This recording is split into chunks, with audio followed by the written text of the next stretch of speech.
asalaamaaleykum mbokk yi teel alxames juróom-ñaari fan ci safar muy weeru diggi gàmm di ñaareelu weer ci atum junni ak ñeenti téeméer ak ñeent fukk ak juróom ci gàddaay yonente bi sallallahu alayhi wa sallam dëppoo ñaar fukki fan ak ñeent ci weeru ut ci atum ñaari junni ak ñaar fukk ak ñett juróom-ñaari fan bokkul ci lim yu fàtti lim bu rafet la kon tey ci alxames ji rafet na li ñu ci gën a taamu mooy ko ca daloo alxames ju nekk sunna la ci ku ko man mu woor ko ñaanuk bis bi yow sunu borom yàlla nag ma wàccee wàccuwaay bu barkeel yow yaay ngeen ji ku ñu wàcc rabbi anzilni munzalan mubarakan wa anta xayrul munzilin rabbi anzilni munzalan mubarakan wa anta xayrul munzilin xadiisu bis bi yonent bi sallallahu alayhi wa sallam nee na sunu borom bu dogalee ci ab jaam faatu ci ab suuf da koy def mu am fa aajo xadiis bi at-Tirmisi nettali na ko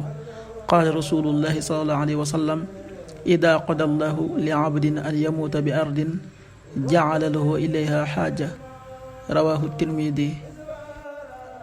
waxtu julli yi suba waxtam dana tàbbi 5h40 juróomi waxtu yu tegal ñeent fukki simili tisbaar 13h37 benn waxtu wu tegal fanweeri simili ak juróom-ñaar takkusaan 16h37 ñeenti waxtu yu tegal fanweeri simili ak juróom-ñaar timis 19h27 juróom-ñaari waxtu yu tegal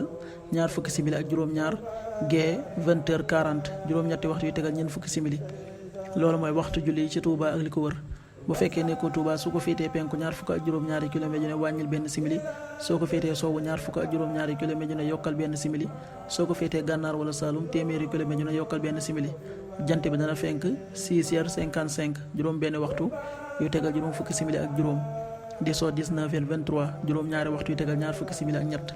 yàlla nanu yàlla nangul te nangul leen amin